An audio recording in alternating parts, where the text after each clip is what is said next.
Please निशा, चलो, घर चलो। जो हुआ सो हुआ, उसे भूल जाओ। निशा का पति महेश बोला। निशा बोली, तुम यहाँ से चले जाओ, वरना मैं पुलिस को बुलाऊंगी।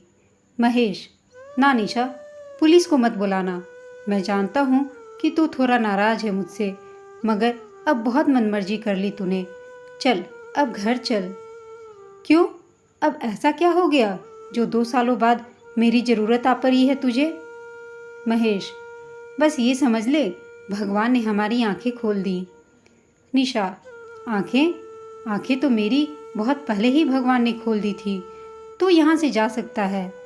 यह कहकर निशा अपने कमरे में घुस गई और दरवाज़ा बंद कर लिया। निशा, इतनी कठोर ना बन। निशा निशा चिल्लाता महेश मायूस हो वहीं बैठ गया। निशा कमरे में जमीन पर बैठी आंसुओं के सैलाब में गोते लगा रही है। निशा पसोपेश में क्यों फंस रही थी? जैसे दर्द को समेटे वो उस सर्दी की रात में निकली थी। वापस पीछे मुड़कर ना देखने की कसम खाई थी उसने।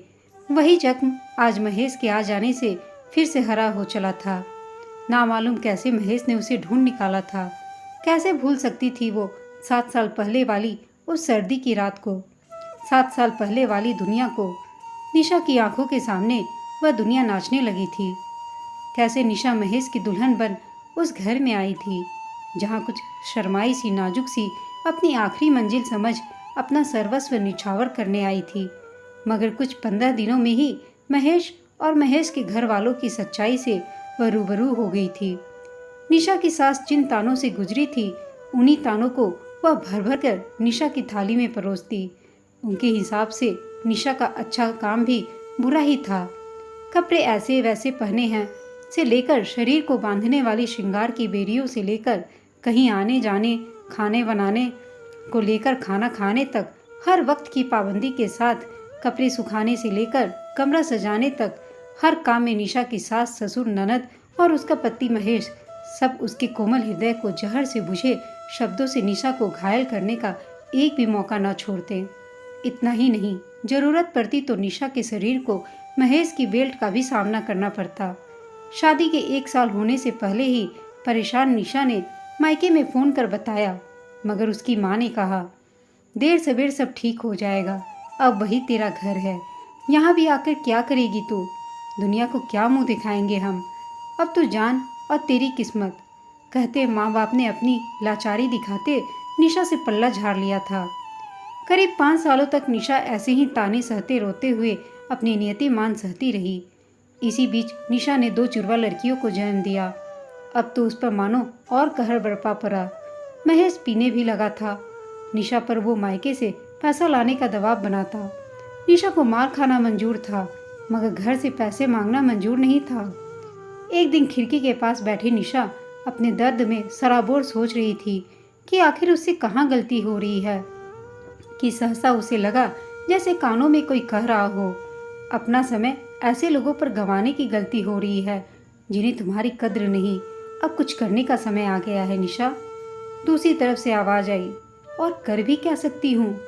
फिर पहली आवाज़ आई, मुसीबत ही झेलनी है तो इस नर्क से बाहर निकलकर ही झेल ले। धन कमा, बिना धन कोई तेरा अपना नहीं। जीविका चलाने के लिए केवल धन की ज़रूरत है और किसी की ज़रूरत नहीं। दूसरी आवाज़ बोली, मैं कैसे धन कमाऊँ? पहली आवाज़, कोई काम छोटा नहीं, जहाँ मेहनत के 4 पैसे मिल जाएं, वो कोई भी काम छोटा नहीं। यहाँ से अब अलग दुनिया में तुम्हें जाना ही होगा, अकेले अपना वर्चस्व कायम करना ही होगा। मरना तो है ही, मगर ताने और मार खाकर मरने से अच्छा है अकेले जीकर मर जाएं। अचानक दरवाज़ा खुलने की खटपटाहट से निशा परेशान हो आवाज़ें आना बंद हो गईं। उसने इधर उधर देखा, कोई न दिखा। तब वो समझ गई कि ये उसके दिल और दिमाग की वार्तालाप थी। और फिर महेश दाखिल होता है। खाना ला, बड़ी महारानी बनी बैठी है, महेश करकती आवाज़ में बोला। निशा कुछ न बोली, मगर उठी नहीं। क्या तू जब देखो तब टेसुए बहाती रहती है? औरतों को ताने सुनकर ही जीना होता है। मेरी माँ ने भी सुने और बर्दाश्त किए, और तुझे भी उन्होंने बर्दाश्त किया होगा, मगर मैं अब कतई बर्दाश्त नहीं करूँगी। उन्होंने ताने सहकर अपनी ज़िंदगी जी होगी, मगर मैं इन तानों में अपना जीवन बर्बाद नहीं करूँगी। निशा बोली, पहली बार जाने कहाँ से निशा के अंदर का डर निकल गया। उसने अपने दिल को चुन लिया था और वो उंगली उठा निडर हो बोली। महेश सकपका गया। निशा की आंखों में उसे अपना खौफ नजर नहीं आया। निशा जानती थी कि अब क्या होने वाला है। ये हर बार की बात हो चुकी थी। निशा के इतना कहते ही वापस से महेश बेल्ट से बरसने लगा। निशा का भी डर इतने साल में मार खाते काफूर हो गया था और उसमें एक साहसी निडर ऊर्जा का संचार हुआ जिसे न आज मार के निशान का पता लग रहा था, न ही चोट का असर हो रहा था। आज निशा की आंखें जरवत हो चली थीं। एक भी आंसू गालों पर ढुला नहीं। महेश बेल्ट चलाते चलाते थक गया। उसने निशा की बाजू पकड़ी और घर की दहलीज के बाहर करते हुए बोला, अब जा, देखता हूँ तू कहाँ जाती है। जीवन चलाने के लिए धन की जरूरत होती है, पता है ना तुझे। खबरदार जो वापस कदम रखा। महेश बोलता जा रहा था, लेकिन निशा ने भी मन में ठान लिया था। ये ताने अब निशा को बर्दाश्त करने की हद से बाहर हो चुके थे। महेश कहता जा रहा था और निशा उसे अनसुना कर बिना एक शब्द कहे उस सर्दी की रात में निकल पड़ी। निशा के कपड़े, तस्वीरें, साजो सामान सब कुछ एकदम से पीछे छूट गया। मगर निशा को आज अफसोस नहीं था। बच्चों को भी निशा से अलग कर दिया गया। एक जोड़ी सलवार कुर्ता पहने और एक शॉल लपेटे बिल्कुल खाली हाथ लिए निशा निकल पड़ी थी। ना मालूम आज उसे सर्दी, रात का अंधेरा, वो सन्नाटा, वो बदबूदार आसपास का वातावरण उसे विचलित नहीं कर पा रहा था। शायद आज उसने अपने आत्मसम्मान को चुन लिया था। उसने अपने दर्द को चुन लिया था। मन में बस एक ही विचार कौंध रहा था, यहाँ दर्द झेल कर जीने से अच्छा अपना जीवन बचाया जाए और अपनी जीविका चलाने के लिए धन कमाया जाए। आज आसमान ही उसकी छत और धरती ही उसका बिछौना थी। निशा के कदम आज डगमगा नहीं रहे थे। आज वो किसी के पास नहीं गई। अब भगवान ही उसका परिवार था। रास्ते में मंदिर पर आ निशा वहाँ बैठ भगवान की मूर्ति को एकटक निहारने लगी, मानो कह रही हो, लो आज जितनी परीक्षा लेनी है ले लो, मैं पूरी तरह से तैयार हूँ। तभी वहाँ एक पल में खाना लेकर एक बच्चा उसकी तरफ हाथ बढ़ाता हुआ बोला, आंटी ये भोजन खा लो, आज भंडारा है यहाँ पर। भोजन देखते ही निशा की आंखें भर आई। उसे लगा मानो परमात्मा उसके साथ है और वो भी उसे जीवित रखना चाहता है। उसने प्रभु का धन्यवाद कर बच्चों को बहुत सारी दुआएं दी।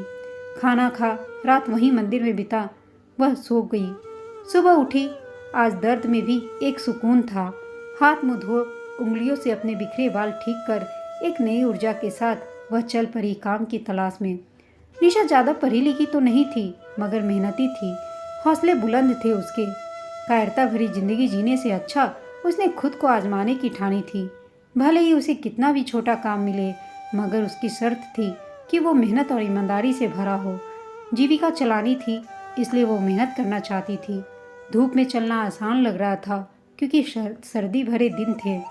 निशा का जख्म इतना गहरा था कि उसे पाँव में छाले फूट फूट कर रिसने को आ रहे, मगर वो हर दुकान पर पूछती, कभी किसी रेस्टोरेंट में, कभी किसी जूते की दुकान में। बस मन में काम ढूंढना रट लगा रखी थी। निशा दर बदर चलते काम ढूंढते एक लेडीज पार्लर पहुंची और विनम्र भाव से बोली, दीदी क्या आप मुझे काम सिखाओगी? मैं सब कुछ सीख लूँगी। रश्मि उस पार्लर की एक 50 साल की औरत थी। वो निशा की आंखों में देख बोली, क्या कम कर पाओगी तुम? पहले कभी किया है? निशा ने कहा, जी किया तो नहीं, मगर आपके पार्लर की देखभाल कर सकती हूँ और जो भी पार्लर में काम करने के लिए आवश्यक है वो सीख जाऊंगी। रश्मि निशा की आंखों में वो दृढ़ संकल्प देख पाई। उसे एक अलग ऊर्जा नजर आई। उसे पार्लर की देखभाल के लिए एक लड़की की आवश्यकता तो थी ही, सो वो बोली, ठीक है मैं तुझे काम सिखाऊंगी, मगर 8,000 रुपये महीना से ज़्यादा नहीं दे पाऊंगी। निशा बोली, ठीक है दीदी, मगर मैं इस शहर में नहीं हूँ। मैं यहीं रहकर काम सीख जाऊंगी और आपके पार्लर की देखभाल भी कर लूँगी। अब निशा का कोई भी अपना नहीं था, वह अकेली ही तो थी। पहली बार शहर में अकेले निकली थी, इसलिए उसने खुद को शहर में नया बताना ही बेहतर समझा। वो काम के लिए तैयार हो गई और इस तरह निशा को रहने की जगह के साथ कुछ रुपये जो उसके जीवन को चलाने के लिए 2 वक्त के भोजन और कपड़ों के लिए पर्याप्त थे। कुछ ही दिनों में निशा ने पूरी मेहनत कर रिसेप्शनिस्ट का काम, hair cutting, threading, facial, makeup सब कुछ सीख लिया और रश्मि का भरोसा भी जीत लिया। अब वो काफ़ी नई लड़कियों को भी बतौर एक ट्रेनर के रूप में सिखाने भी लगी थी। अब उसे अच्छे पैसे भी मिलने लगे। वो आराम से जीवन यापन करने लगी। यह सब सोचते सोचते निशा अपने अतीत के संघर्ष से बाहर निकली और जिंदगी भी कम कठोर नहीं सोचकर उसके चेहरे पर क्रोध के भाव उभरने लगे। निशा यह समझ नहीं पाती थी कि आखिर क्यों जिंदगी उसके साथ यह खिलवाड़ कर रही थी। जिंदगी ने उसे जैसा परोसा उसके साथ ही रही, मगर फिर वही बेस्वाद थाली एक बार फिर उसके सामने जिंदगी परोसने जा रही थी। आज 2 साल बाद फिर से जाने कैसे उसके अतीत ने एक बार फिर दस्तक दी महेश के रूप में। मगर अब निशा को जिंदगी की ये बेस्वाद थाली मंजूर नहीं थी। वो समझ चुकी थी कि अब उसे अपने अतीत का सामना करना ही होगा। इतने सालों में निशा हर तरह की भूख प्यास धूप ताने चोटें हर दर्द झेल मजबूत हो चुकी थी। वो जानती थी कि क्या करना है। महेश फिर आया और अपनी दयनीय स्थिति दिखाता हुआ बोला, निशा मुझे माफ़ कर दे, तुझे बहुत दुख दिए है, उसकी सज़ा मिल रही है हमें। मेरा सारा धन बर्बाद हो गया, मेरी माँ का दाहिना हिस्सा लकवा मार गया, तपेदिक के चलते हमारी एक बच्ची को मैं नहीं बचा सका। इसका प्रायश्चित करना होगा मुझे, हमें तुम्हारी ज़रूरत है। निशा बोली, ज़रूरत? कमाल है ना महेश, ज़रूरत क्या होती है? अक्सर लोगों को तभी क्यों समझ में आता है जब उन्हें चोट लगती है। चोट पहुंचाते वक्त किसी दूसरे की ज़रूरत क्यों नहीं समझ आती इन लोगों को। निशा बहुत गुस्से में थी। महेश बोला, गुस्सा थूक दे निशा, अभी तू जवान है, कल को कभी तुझे हमारी ज़रूरत पड़ सकती है। निशा, कल? क्या तुमने सोचा था कभी जो मुझे तुम डराने चले आए? कल क्या होगा किसी को नहीं पता। दुनिया में यही सोचकर तो बहुत से लोग जी नहीं पाते कि कभी न कभी हमें किसी न किसी की ज़रूरत पड़ सकती है। दबते चले जाते हैं, मजबूरी में दिन बिताते हैं, मगर वो यह नहीं जानते कि इस दुनिया में परमात्मा के अलावा और किसी तीसरे की ज़रूरत हमें कभी नहीं पड़ती। मुझे तुम्हारी ज़रूरत नहीं। सुना तुमने महेश, इसी कल की चिंता करते हुए तो 7 साल तुम्हें बर्दाश्त किया। बहुत चिंता कर ली मैंने कल की। मेरा जो भी होगा, मुझे ज़रूरत पड़ेगी या नहीं, इसकी चिंता तुम मत करो। भगवान चाहे मेरा जो भी करे, मुझे परवाह नहीं। मेरी ज़रूरत पूरी करने के लिए मेरा परमात्मा है मेरे साथ। अब मुझे किसी की भी ज़रूरत नहीं। मुझे पता चल चुका है कि अपनी मेहनत का मोल क्या होता है। मैं खुश हूँ। अब मैं वापस नहीं आऊँगी। अब मैं अपने स्वाभिमान के साथ जीऊँगी। हाँ, इतना कर सकती हूँ कि ये कुछ 5,000 रुपये ले जाओ और अपनी माँ के लिए दवाइयाँ ले आना। अपनी फूल जैसी बच्ची को मैं तुमसे वापस ले रही हूँ। मैं इसका लालन पालन करने में सक्षम हूँ। फिर कभी मेरे सामने मत आना। अब तुम जा सकते हो। कहते हुए उसने अपनी बच्ची को हृदय से लगा लिया और महेश को अपने जीवन से बेदखल कर दिया, क्योंकि वो जानती थी कि महेश जैसे लोगों के साथ रहना अपने जीवन की आहुति देने के बराबर है।